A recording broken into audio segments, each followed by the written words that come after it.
질문 드려볼게요. 하나님을 안 믿으면, 하나님을 안 믿는다고 해서 다 그렇게 망하던가요? 하는 일마다 다 꼬꾸라지고 쪽박차고 그래요? 뒤로 자빠져도 코가 깨지고 허구한 날 아팠었고 자식들한테 자꾸만 안 좋은 일이 생기고 그러더냐는 겁니다. 하나님을 안 믿으면. 그렇지 않잖아요. 그렇지 않는다고. 하나님 믿고요, 절간 가서, 하나님 믿지도 않고 절간 가서 뭐 108배니 3000배니 절하고 시주하고 그래도 부자 되는 사람 많다고요. 용하다는 무당 찾아가서 돈 1000만원짜리 부적 사가지고 뭐 한일년 백엔잎에다 넣어놨더니 의사도 못 고친 병이 싹 다 나았다고 하는 사람도 있어요. 그러니까 뭐예요? 오늘 설교의 결론. 우리가 지금 이렇게 교회 와가지고 예배드리고 이 밤에 이렇게 예배드리고 있을 게 아니라, 그러니까 우리도 당장 내일부터 이 선우사 절간 가가지고 108배니 3000배니 그런 거 좀 하고, 애기 동자니 뭐 선녀 무당이니 용하다는 점집 찾아봐가지고 부적 받아오자고. 그래야 거기에 살 길이 있다고. 아니, 사도신경, 교회 와서 사도신경 주기도문 외울 게 아니라 아하반야도로아 뭐 이런 거 연불 좀 외우고요. 오신다 어이 천지신명님이 오신다. 주님을 영접할 게 아니라 조상신을 영접합시다. 그래야 살 길이 열립니다. 이게 오늘 설교의 결론이 될까요? 하나님 안 믿고 다른 종교에 공들여서 잘 되고 잘 풀리고 하는 사람들이 훨씬 많으니까 우리도 이쯤에서 그냥 하나님 말고 다른 데로 갈아탑시다. 이렇게 얘기해야 맞겠냐고요. 당연히 아니죠. 큰일 날 소리죠. 그런데 분명한 사실 하나. 실제로요, 하나님을 믿지 않아도 부자가 되고 병이나 이 땅에서 훨씬 더 잘 되는 경우가 있다는 거예요. 그런 경우가 아주 많다는 겁니다. 오늘 주신 호세아 9장 1절 말씀에서도 바로 그런 얘기가 나와요. 1절 다시 보시면, 이스라엘아 너는 이방 사람처럼 기뻐 뛰노지 말라. 네가 음행하여 너의 하나님을 떠나고 각 타작마당에서 음행의 값을 좋아하였느니라. 여기서 일단은 타작마당이라는 말이 나왔어요. 그러니까 뭔가를 추수하고 수확하고 있었다는 거예요, 이스라엘 백성들이. 그런데 그 타작마당에서 음행의 값을 좋아했다 이러셨다는 거예요. 무슨 얘기냐? 여러분, 이 호세아 말씀은 이스라엘 백성들이요, 하나님 말고도 다른 우상신을 믿으면서 하나님이랑 우상신 양쪽에 양다리 걸치는 음행, 바람피는 거예요. 그런 죄를 뭐라 하신 말씀이 바로 이 호세아 말씀이라고 했잖아요. 그런데 보세요. 음행, 우상숭배의 죄를 그렇게 저질렀어도요, 타작마당에서, 쉽게 말해가지고 우리로 치면 논밭에서, 뭐 하우스에서, 내 일터에서 수확하고 추수할 값이, 열매가, 결과가 있어서 이 이스라엘 백성들이 아주 좋아했다는 거예요. 우상숭배하는 죄를 저질렀어. 그러니까 보세요. 맞잖아요. 하나님을 개떡같이 믿고요, 그러면서 하나님 놔두고 바람 펴서 다른 세상의 신들을 뒷공문이 쫓아 살아도요, 그래도 쫄딱 망하지 않고 타작마당에서, 논밭에서, 하우스에서, 일터에서 열매를 얻고 일함값을 얻어서 좋아하게 된다더라가 사실이라는 겁니다. 결국 무슨 얘기냐? 하나님을 믿지 않아도 얼마든지 행복할 수가 있다는 얘기예요.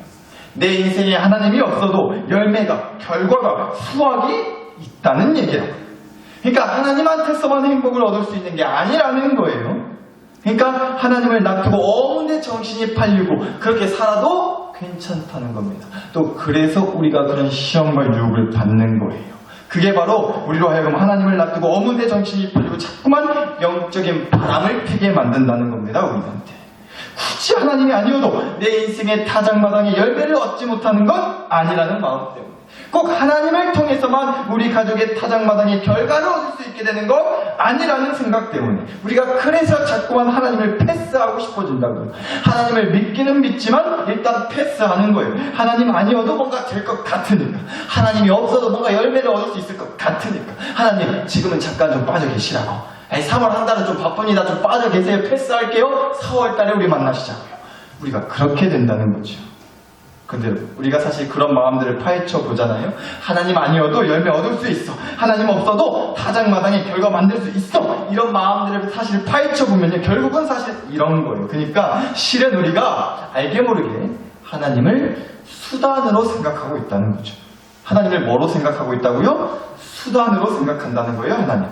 어떤 수단이요? 내 인생의 타작마당에서 어떤 값을, 결과를, 열매를 얻는 데 필요한 수단으로 생각한다고요. 하나님. 솔직히 그런 거예요. 그러니까 하나님이 우습게 보이는 거라고. 하나님이라는 수단이 그렇게 절실하게 간절하게 꼭 필요하다고는 생각 안 한다고요. 왜요? 계속 말씀드렸듯이 꼭 하나님이 아니어도 이 세상에 자기 타작마당에서 얻을 것 다 얻는 사람들이 너무나 많거든요. 하나님이 아니어도. 그러니까 우리가 이렇게 생각이 드는 거죠. 꼭 하나님이라는 수단이 반드시 필요한 건 아니구나. 내가 교회는 다니니까 하나님한테 발은 걸치고 있긴 하지만 굳이 하나님이라는 수단이 아니어도 저렇게 잘 먹고 잘 사는 사람들처럼 나도 하나님 말고 다른 수단을 한번 찾아봐야겠다. 걷다가 의지하고 살아야 할 수가 없다. 하나님을 내 인생의 타작마당에서 어떤 값, 결과, 열매를 얻는 데 필요한 수단으로 생각을 하니까 하나님을 마치 세상에 있는 다른 수많은 수단 중에 하나에 불과하다고. 내가 선택해서 갖다 쓰고 싶으면 쓰고 이용해 먹고 싶을 때 이용해 먹는 여러 수단 중에 하나로 생각을 한다고요, 하나님. 그런데 보세요. 이어지는 호세아 9장 2절을 보니까요. 이렇게 말씀하셨어요. 타작마당이나 술틀이 그들을 기르지 못할 것이며 새 포도주도 떨어질 것이라고요. 이렇게 말씀하셨단 말이에요. 내 타작마당에서 얻은 열매들, 그러니까 이 땅에서 살면서 갖게 되는 그런 열매와 결과들, 그것들이 우리를 길러준다, 길러주지 못한다, 길러주지 못한다고요. 내 타작마당에서 얻은 그 열매와 결과들이 나를 책임져주지 못한다, 이 얘기예요. 왜요? 새 포도주도 뭐 할 거기 때문에, 떨어질 거기 때문에, 결국에는 떨어지고 사라질 거기 때문에, 그래, 없어질 거라고요. 바닥날 거라고. 영원하지 않다는 거예요. 여러분, 여기 사이라도 양계장 하는 이제 사이가 있고, 또 우리 수박 농사도 하셨었고, 이것저것 많이 키우시니까, 혹시라도 이런 생각하시는 분이, 계실지 모르겠어요. 특히 우리 권사님. 우리 사이가 양계장 하니까, 어떻게 보면 이 양계장이 타작마당이신 거죠. 나한테 어떤 열매를 거두게 해주는 우리 집에, 우리, 자녀들한테. 그래가지고 혹시라도 그 양계장에서 키우는 닭들 병아리 생각에 나는 절대로 닭고기 안 먹는다. 혹시 그러세요? 어머 미쳤나 보다고. 어떻게 치킨을 먹을 수 있냐고. 내 새끼 같은 닭들을 어떻게 그 뜨거운 온도에 그 뜨거운 기름에 튀길 수 있냐고. 어머 미쳤나 보다고. 그 맨살에 어디 가면 양념 소스를 바르냐고. 지금까지 치킨 먹은 사람들 싹 다 회개하라고. 혹시 그런 마음 드세요? 그러지 않으실 거예요. 저도 여태껏 살면서 솔찬히 치킨 먹었거든요. 회개하지 않아도 되겠죠 설마? 그러지 않으실 거예요. 왜요? 양계장에서 닭을 왜 키워요? 그 닭을 평생 내 품에 끼고 살라고 키우나요? 아니잖아요. 뭐 하려고 키우는 거예요? 팔려고 키우는 거예요. 팔아가지고 삼계탕이 되든 후라이드 치킨, 양념치킨이 되든 사람들 먹으라고 키워서 팔려고 하는 거라고요. 그러니까 무슨 얘기냐? 내 타작마당에서 얻은 어떤 열매든지 간에요. 결국은 없어진다는 거예요. 사라진다는 거예요. 영원히 내 곁에서 즐거움과 기쁨과 행복을 주지는 않는다고요. 타작할 때, 추수할 때, 그래서 그게 나한테 돈이 될 때, 그때 잠깐 즐겁고 기쁘고 행복하지. 그게 영원하지는 않다는 겁니다. 그래서 하나님이 화딱지가 나고 참 기가 찬다고 말씀하시는 거예요. 왜요? 결국은 그렇게 사라지고 없어질 타작마당의 열매에 마음이 뺏겨가지고 하나님을 그 열매를 얻기 위한 수단으로만 생각을 하고 자빠져 있으니 기가 찬다고 하신다고요, 하나님. 그리고 내 마음이 결국은 사라지고 없어질, 그렇게 사라지고 없어질 이 땅의 열매들에 내 마음이 빼앗겨 있다 보니까 자꾸만 그 열매들을 얻기 위한 수단이 또 뭐가 있을까? 하나님이라는 수단만으로는 내가 기대하고 원하는 열매를 충분히 얻지 못하면 어떡하지? 하나님 말고 다른 수단들도 쟁여두자. 남들은 하나님 없어도 하나님 말고도 다른 많은 수단들을 쟁여둬가지고 더 많은 열매를 타작마당에서 거둔다고 하니 나도 그래야지. 너무 그렇게 하나님 한 분한테만 목매달고 있지 말고 하나님 말고 다른 수단이 없나 찾아봐야 쓰였다고. 우리가 알게 모르게 그런 마음을 갖게 된다는 거예요. 그래서 하나님이 참 기가 찬다 하신다고. 여러분, 우리가요, 층수가 제법 있는 건물들 있잖아요. 1층, 2층짜리 건물 말고 5층만 넘어가도 보통은 다 건물에 계단 말고 뭐가 있어요? 엘리베이터가 있잖아요. 근데 여러분, 아무리 좋은 건물, 큰 건물이라고 해도요, 그 안에 있는 엘리베이터가 30평, 50평 하는 엘리베이터 본 적 있으세요? 삼성 회장이 자기 집에다가 엘리베이터를 설치해놨어도 그 돈 많은 삼성 회장이 엘리베이터를 30평, 50평, 100평짜리로 만들었겠냐고요. 모르죠. 저도 안 가봤으니까. 돈이 셀 수 없이 많은 부자들은 엘리베이터도 우리 교회마치 지어놨을지도 모르겠어요. 근데 여러분, 아무리 돈이 많아서 뭐 그냥 돈지랄을 하고 싶어서 안 다니는 사람이라고 해도요, 엘리베이터를 무슨 몇십 평 그렇게 만들겠어요? 그러지 않을 거잖아요. 혹시 여러분 중에 나는 돈이 한 몇백억 있다, 그래가지고 나는 빌딩 건물 사가지고 그 안에다가 엘리베이터를 우리 교회만치 크게 지으란다, 혹시 그러신 분 계세요? 그렇게 돈 쓰실 거면 저를 주세요. 차라리. 누가 그러냐고요.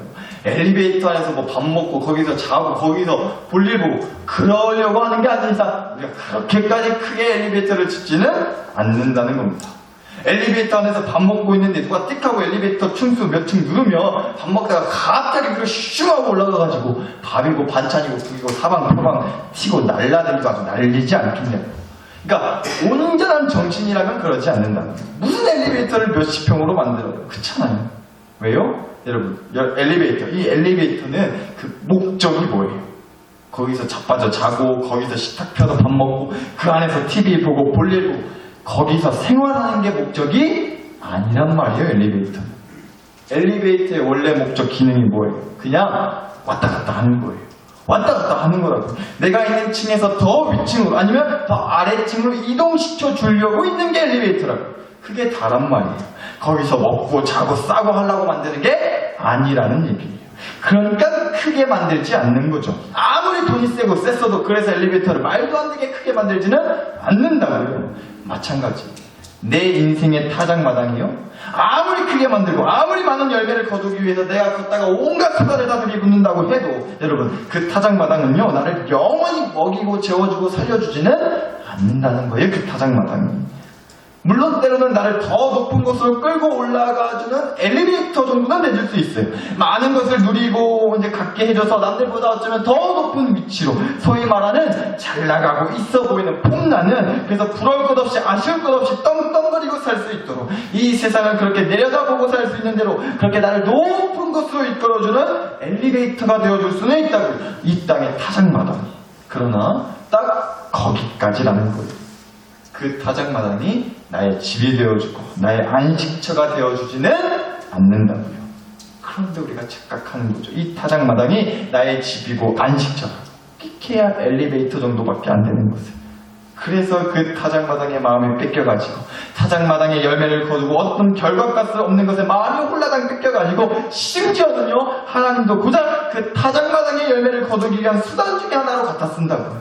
그러다가 하나님 말고 다른 좋은 수단이 있다고 생각되면 하나님이라는 수단까지 내팽겨쳐 버릴 수 있다는 거예요. 그러니까 여러분, 실은 이렇게요. 호세아 말씀에서 된통 하나님한테 그렇게 한 소리 들은 이스라엘 백성들이랑 사실은 우리가 그렇게 크게 다르지 않은 것 같아요. 우리가 하나님을 믿고 신앙생활을 하고 예배를 드린다고 하면서도요, 실은 우리도요, 마음은 콩밭에 가 있지 않냐는 겁니다. 몸은 하나님 앞에 나왔습니다, 예배드리러 나왔습니다 하면서 몸뚱이는 그렇게 나와 있지만 마음은 어쩌면 타작마당 콩밭에 가 있지 않냐는 거죠. 물론 그래요. 내 타작마당의 열매를 위해서 하나님께 기도하고 바라고 어떻게 해주세요, 도와주세요, 열매를 풍성하게 거둘 수 있도록 축복해주세요, 은혜주세요. 물론 그래도 돼요. 내 마음의 타작마당이, 내 마음이 내 타작마당에 가 있는 게 무엇이 그렇게 잘못이겠어요? 제가 뭐라고 감히 하나님께 열매를 구하는 그 간절한 여러분의 마음을 감히 제가 뭐라 할 수 있겠냐고요. 그런데 문제가 되는 게 뭐냐면, 거듭 말씀드리지만 그 간절함이 방향을 살짝만 잘못 들어서 내 타작마당에만 꽂혀 있으면요, 하나님이 수단이 된다는 거예요. 하나님이 수단이 된다고요. 이 땅에서만 누릴 수 있고 영원히 누릴 수 없는 내 타작마당의 열매를 거두게 해주는 수단에 불과해져 버린다는 거예요. 하나님이 바로 그걸 뭐라 하신다고요. 결국에는 사라지고 바닥날 이 땅의 것에 취해서, 타작마당의 열매에 취해서 영원하신 하나님을 놓치고 사느냐고 뭐라 하신다고요. 하나님이 주시는 그 영원한 기쁨과 행복과 소망을 왜 간절한 마음으로 바라고 구하지 않냐고 뭐라 하신다는 거죠. 이런 것 같아요. 어린애가, 한 5살 먹은 어린애가 자기 손에 들려있는 아주 달고 맛있는 1,000원짜리 막대 사탕을 아주 신나게 빨아먹고 있었어요. 그런데 마침 그 옆을 지나가던 그 사탕을 만드는 회사 사장이 그 모습이 너무 예쁘고 사랑스러워 보여가지고 앞으로 평생 동안 언제든지 그 사탕 먹고 싶을 때마다 먹을 수 있도록, 아니 아예 그 사탕 회사의 모든 경영권과 지분과 주식과 아예 그냥 회사를 통째로 물려주기로 했다고 한번 해보자고요. 그럼 어때요? 할렐루야 놀렐루야죠. 우리 집 애한테 그런 일이 좀 생겼으면 쉽지 않았어요. 내 새끼가 사탕을 뭐 만나게 빨아먹은 덕분에 그 덕에 내가 사탕회사 사장 자식을 둔 부모가 될 수 있잖아요. 그럼 부모한테 뭐라도 콩고물 떨어지지 않을까 설교를 쓰는데 저도 괜히 은혜가 되더라고요. 여튼 한번 그랬다고 해보자고요. 말도 안 되는 소리지만. 근데 여러분, 한 가지 조건이 있다는 거예요. 사탕회사를 통으로 물려받고 싶으면 손에 들려있는 그 사탕을 그 사탕회사 사장한테 줘야 된다는 거예요. 자, 여러분, 그러면 그 5살짜리 꼬마애가 자기가 먹고 있던 사탕을 낼려면 그 아저씨한테 줄까요? 여러분, 요새 애들이 원체 머리가 빨리빨리 돌아가고 하도 야물딱져가지고 돈 계산이 착착착 되고 돈 맛을 아무리 빨리 안다고 해도요, 5살짜리 애가 돈에 대해서 알면 뭘 얼마나 알겠냐고요. 그래서 아마요, 아니, 분명히 자기 손에 들려있는 그 맛있는 사탕을 절대로 내놓지 않을 거예요. 그럼 옆에 있는 부모들은 단번에 그러겠죠. 어머 얘가 미쳤나보다. 회사를 통으로 준다. 얼른 내 새끼가 물고 빨고 하는 그 사탕을 얼른 그 사장한테 갖다 바치지 않겠냐고요. 근데 여하튼 제가 드리고 싶은 얘기는 이거예요. 여러분, 5살짜리 애는요, 사탕 회사를 준다는 이 사탕 회사 사장을 시켜준다는 그딴 거 하나도 관심도 없다는 거예요. 왜요? 그건 당장 자기 입에 달콤한 맛을 주지 않기 때문에 그래요. 그저 지금 자기 손에 들려있고 자기 입으로 빨아먹을 수 있는 그 1,000원짜리 사탕 하나가 훨씬 더 귀하고 소중하고 값어치 있다고 생각을 한다고요. 그 사탕은 지금 당장 자기 입에 달콤함을 주는 거거든요. 마치 그런 거라고요. 우리가 딱 그렇지 않냐고요. 내 손에 들려있는 타작마당의 열매를 가지고 막 좋아해요. 이제 됐다 그래요. 물론 좋은 일이죠. 감사한 일이에요. 그런데 여러분, 그 열매 다 빨아먹고 핥아먹으면 언젠가는 사라지고 없어질 그런 사탕 같은 거 아니냐고요. 내 인생에, 우리 가족에, 우리 교회에 영원한 달콤함을 주지는 못한다는 겁니다. 아시잖아요. 죽고 못 사냈던 그 사람도 결국은 잊혀지고요. 돈이라는 건 뭐 있다가도 없잖아요. 뭐 많이 있어본 적도 없지만 금세 내 주머니에서 빠져나가고 없어지는 게 돈이지 않냐는 거예요. 그런데 하나님이 그런 우리 인생에, 내 영혼에 찾아와 주셨다고요. 결국은 없어지고 뒤통수 치고 나한테서 돌아서고 마는 이 땅의 타작마당 열매들이 줄 수 없는 영원한 달콤함을 주시기 위해서 하나님이 나한테 손 내밀어 주셨단 말이에요. 그런데 우리는 그거 솔직히 관심 없다 할 때가 많지 않냐. 지금 내 손에 들려있는 막대사탕 같은 타작마당의 열매가 더 소중하고 특별하다고 생각하지 않냐고요. 그게 지금 내 인생에 더 즉각적인 도움이 된다고 생각을 한단 말이에요. 물론 거듭 말씀드리지만 저는 그래요. 그러니까 이 땅의 것들이 전혀 필요 없습니다. 그런 열매 없어도 잘만 살 수 있습니다. 그런 하나 말같지도 않은 소리 하는 거 아니에요. 필요하단 말이에요. 타작마당 열매 부디 많이 거두실 수 있기를 정말로 간절히 축복해요. 그런데 그러다가 혹시라도 절대 놓치지 말자는 얘기예요. 호세아 9장 1절 말씀에서처럼 너희 하나님을 떠나고 각 타작마당에서 음행의 값을 좋아하였느니라. 우리가 이런 얘기 들을 일은 절대 만들지 말자는 얘기예요. 하나님이 주시겠다고 하시는 그 영원한 천국의 달콤함을 놓치고 사는, 그렇게 하나님을 떠나고 사는 인생이 되지는 말자는 얘기라고요. 그래서 말씀드리는 겁니다. 하나님을 떠나지 않기 위해서는요, 하나님을 내 타작마당의 열매를 얻기 위한 수단 중에 하나로 생각하는 그 마음부터 뜯어 고쳐 먹어야 돼요. 하나님이랑 다른 우상신들을 놓고서 하나님이 과연 내 타작마당의 열매를 얻기 위한 수단으로 써먹어도 괜찮을 것 같은지, 하나님이 어째 써먹을 만해 보이는지 별론지, 그러면서 하나님 말고 다른 수단에 기웃기웃거리는 이 태도부터 우리가 고쳐야 된다고요. 하나님을 떠나지 않으려면. 그런데 여러분, 이 깨달음을 얻은 성경의 인물이 있어요. 바로 신약 성경 말씀에 나오는 바울이라고 하는 사람이에요. 예수님을 만나고 홀라당 뒤집어져가지고 그때부터 사방팔방 온 나라와 도시를 돌아다니면서 예수님을 전하고 살았던 사람 바울이요. 그런데 그러다가 바울이 감옥에 갇히게 됐어요. 그리고 그 감옥에서 쓴 편지가 성경 말씀이 듣는데 바로 빌립보서 말씀이에요. 그런데 그 빌립보서에 이런 말씀이 있어요. 빌립보서 4장 11절에서 13절을 보시면요, 내가 궁핍함으로 말하는 것이 아니니라. 어떠한 형편에든지 나는 자족하기를 배웠노니 나는 비천에 처할 줄도 알고 풍부에 처할 줄도 알아. 모든 일 곧 배부름과 배고픔과 풍부와 궁핍에도 처할 줄 아는 일체의 비결을 배웠노라. 내게 능력 주시는 자 안에서 내가 모든 것을 할 수 있느니라. 아멘. 자, 여러분, 바울이 이 고백을 할 때 어디에 갇혀 있었다고요? 감옥에 갇혀 있었단 말이에요. 그런데 그 감옥에서 했다고 하는 고백을 한번 보세요. 자기는 어떠한 형편에 있던지 자족하는 법을 배웠대요. 자족, 자기 스스로 만족하는 방법을 알아냈다는 거예요. 그래서 자기 처지가 비천하든지, 그러니까 감옥에 살면서 감옥살이를 하는 그런 비참하고 어떤 천한 처지에 처하든지 상관없이, 그래서 먹을 게 없고 굶고 배고파 정말 죽겠다고 하는 그런 처지를 당했던 거 상관없이, 그런 거 전혀 상관없이 만족하는 비결을 깨달았다는 거예요. 그러니까 오늘 이 호세아 말씀을 가지고 얘기를 하자면요, 설령 자기 타작마당에 열매가 하나 없다고 해도 그래도 자기는 그런 처지에 상관없이, 상황과 환경에 상관없이 자기는 스스로 만족하는 비결을 알게 됐다는 거예요. 그런데 그 비결이 뭐라고 했어요? 내게 능력 주시는 자 안에서 모든 것을 할 수 있느니라. 이게 비결이 돼요. 근데 여러분, 이 말씀 이렇게 써먹는 분들 많으면, 그래요, 주님이 나한테 능력 주시면 나는 어떠한 처지와 환경에도 못할 일이 없다고, 두고 보라고, 내가 지금은 이렇게 감옥에 갇혀있지만, 내가 지금은 이렇게 내 타작마당에 열매가 많이 없어가지고 쪽팔린 인생 살고 있지만, 나는 주님이 주시는 능력으로 뭐든지 할 수 있다고. 나 얕보지 말라고, 가만 안 둘란다고, 다 죽었다고, 이렇게 뭐든지 할 수 있다고. 이렇게 써먹을 때가 많다고요. 내게 능력 주시는 자 안에서 모든 것을 할 수 있다는 말씀을 가지고. 그런데 아니에요. 그런 뜻이 아니라고요, 이 말씀. 여러분, 이 말씀은요, 나는 아무것도 할 수 없다는 말씀인 거예요. 오히려 나는 아무것도 할 수 없다는 말이에요. 왜요? 바울이 이 말할 때 감옥 안에 갇혀 있었다니까요. 타작마당에 열매가 하나도 없었던 거예요. 그래서 비천하고 배고프고 궁핍했어요. 그러니까 자기는 아무것도 할 수 없다는 소리예요. 주님이 주시는 능력을 가지고, 주님이 주시는 능력을 수단으로 삼아서 이제 내가 뭘 어떻게 해보려고, 나 뭐든지 할 수 있겠다고, 그런 각오를 다지고 화이팅 하자는 말이 아니란 말이죠. 그게 아니라 자기는 처지가 그렇다는 거예요. 감옥 같은 현실을 살고 있다는 거예요. 자기 타작마당에 열매가 거의 없어요. 그래서 무시당해요. 그래서 자존심도 상했어요. 그래서 항상 어디 가면 쪼그라들어요. 그런데 주님의 능력 안에 있으면, 능력의 주님 안에 있으면, 그런데도 만족이 찾아온다는 거예요. 처지와 상황과 형편은 아주 보잘것없는데 희한하게도 능력의 주님 안에 있으면 자족, 만족이 찾아온다는 거예요.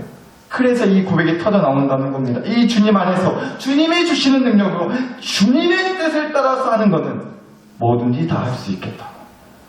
그러니까 한마디로요, 내가 이루고 싶은 그 모든 일들, 내가 얻기를 바라는 그 모든 열매들을 얻기 위한 수단으로 주님의 능력을 끌어다 쓰겠다는 게, 주님의 능력을 끌어다 쓰겠다는 게 아니란 말이에요.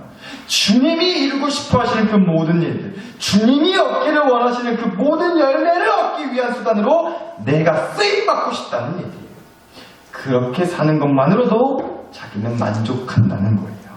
그렇게 사는 것이야말로 나한테 잠깐의 달콤함이 아닌 영원한 달콤함을 준다. 주님이 내 수단이 아니라 내가 주님의 수단으로 쓰여질 때, 그렇게 살아갈 때 처지와 형편과 배경에 상관없이 만족이 찾아오고 또 하루를 살아갈 힘과 능력이 주어진다. 이 얘기했던 거라고요. 그래서 말씀드리는 겁니다. 사나사라 교회 식구 여러분, 쉽지는 않으시겠지만 우리가 부디 더는 결과의 열매에 마음을 뺏기지 않고 살았으면 좋겠어요. 그러기보다는요, 하나님께 마음을 두시자고요. 하나님이라는 수단을 가지고 내 뜻을 이루기 위해서만 사는 인생을 뛰어넘어 보자는 거예요. 나를 수단으로 해서, 반대로 나를 수단으로 해서 하나님의 뜻을 이루기 위해서 사는 그 인생의 기쁨과 만족이 무엇인지를 좀 경험하면서 살아가는 저와 여러분이 될 수 있었으면 좋겠어요. 그리할 때에 내 타작마당에, 우리 가족과 교회의 타작마당에 잠깐의 기쁨과 행복을 주는 열매가 아니라 영원한 기쁨과 행복, 영원한 안식과 평안을 주는 그 천국의 열매가 주렁주렁 열리게 될 줄 믿습니다. 그래서 이 시간 우리가 이 마음으로 함께 기도했으면 좋겠는데요, 더는 하나님을 수단으로 삼지 않게 해주시고, 아니 내가 하나님의 수단이 되어서 하나님의 뜻을 따라 사는 그 만족과 행복을 경험하게 해주시라고, 그런 내 새끼들, 그런 내 가족들, 우리 교회가 되게 해주시라고, 이 시간 주신 말씀과 은혜를 가지고서 우리 다 함께 주여 한번 부르고 기도드리겠습니다. 주여.